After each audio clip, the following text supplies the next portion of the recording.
Normally, we go fishing to escape the hustle and bustle of everyday life. A lot of us will end up on a lake or a river, somewhere totally secluded, just to get away from it all. But today, we're going to do something completely different. We're going into the heart of the city, and hopefully we're going to find some urban predators. I'm Scott Brinsdon, and this is Fox Rage Urban Bites.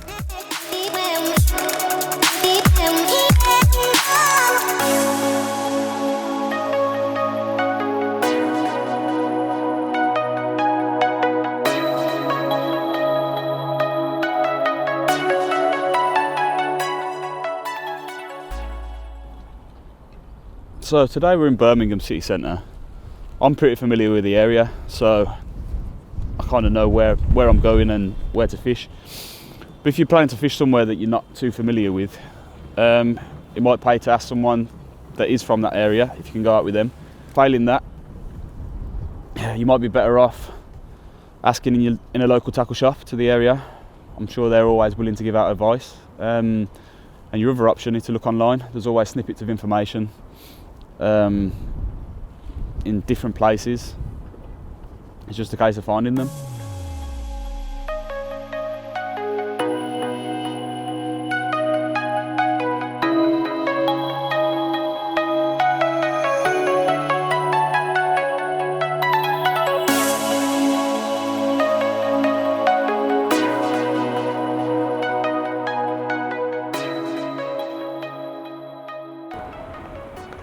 So in terms of location, as in features and what to look out for, normally on more rural waters, you'll look for obvious features like submerged trees or deeper holes. And it's not too much different on these urban waters. You've got bridges, canal boats, and you still have like your reed beds. And it always pays as well to have a cast around and check the rate that your lure's falling through the water. If you notice, especially in the winter time, that there's a deeper hole, it's worth targeting that area because chances are there's a few fish holed up.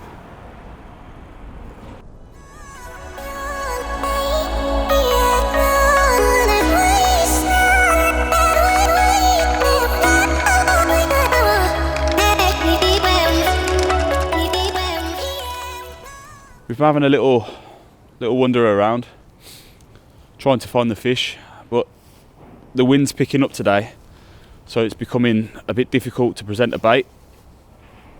We felt like we've had a few taps, but it's hard to differentiate what is and what isn't in these conditions. So we've noticed a little off stretch from a junction that seems to be a bit more sheltered from the wind. And there's a lot of boats, a few bridges. It looks the part. Hopefully we can find a few fish or two here.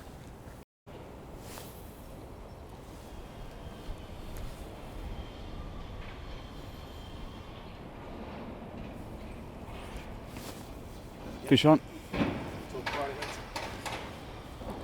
So, I finally found one. Doesn't seem to be a monster, but it's a perch all the same. It just goes to show, keep moving and you'll find them.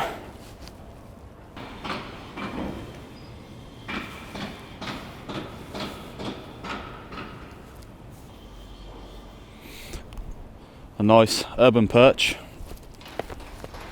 on a spiky shad. And there he goes.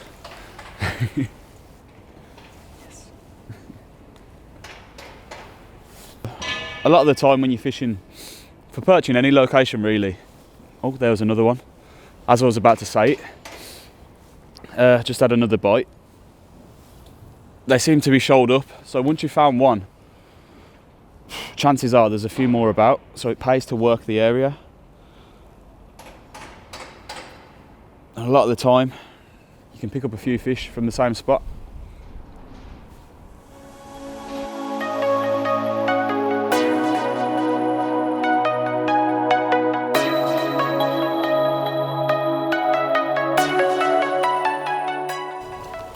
And that is a chunk, especially for the location.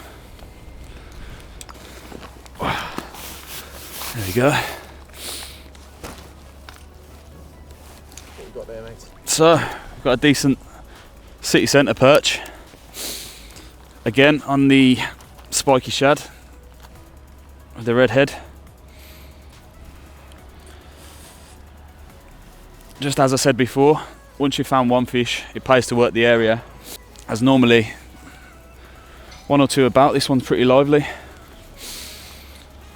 Another thing, especially when you're fishing in these sort of locations where there's a lot of concrete about, unhooking mat is essential just for fish care.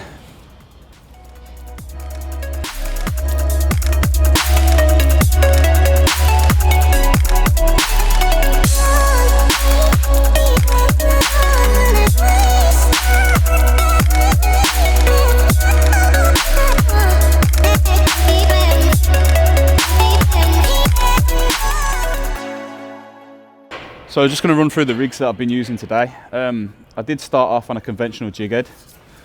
Ended up losing a couple of jig heads due to snags. In these sort of locations you do end up with quite a few snags.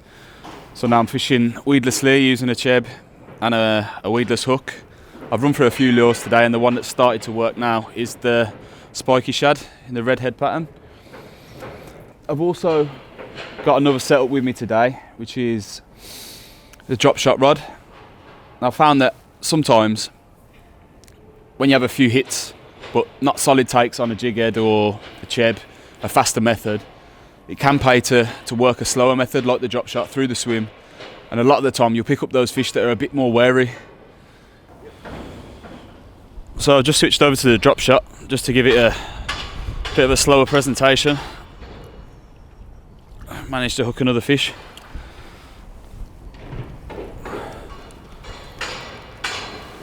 Not the biggest, certainly a plump city perch on a tiddler fast. Won't let go of the line now.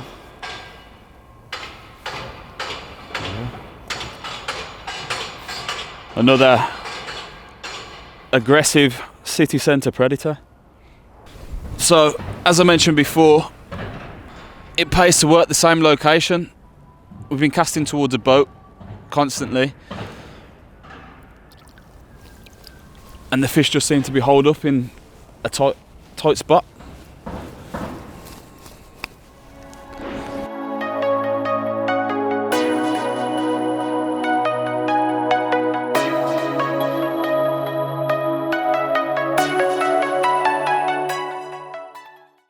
So when I'm out street fishing in these sort of locations, I like to travel light. So today I've got the chest pack on. It's really comfortable, and when I'm covering a lot of ground as we have today, it's not too much of a burden. And as for lures, I like to keep a nice selection of different lures in different colours, just so I can chop and change and hopefully find out what the fish are after.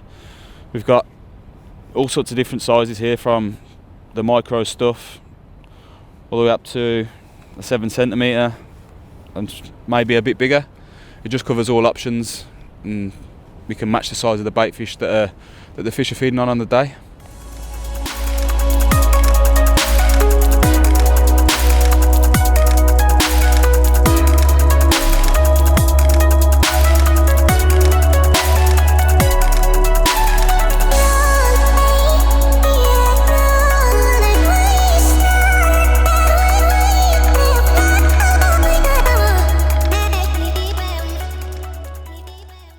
So I've just changed to the lemon tiger in the spiky shad and the stickleback in the micro grub.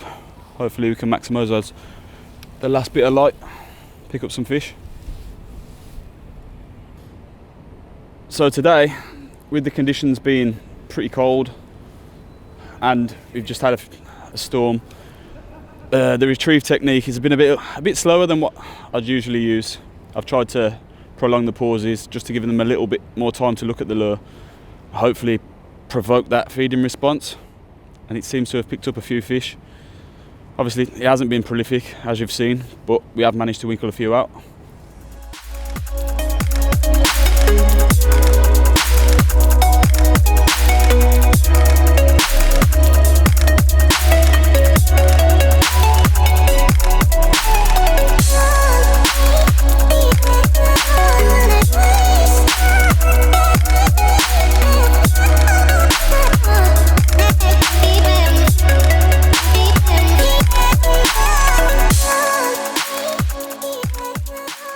So we switched to the UV patterns. We haven't managed to bank any fish, unfortunately, but we've had a few taps, just nothing positive enough to land a fish. Other than that, it's been a good day on the bank. As you can see, you don't need much gear to get out in these city environments. So if you live local or you work local, pack a rod and get out there, give it a go. So we've had a bit of fun today. Join us next time on Urban Bites, where we come to another city and hopefully putting more fish on the bank.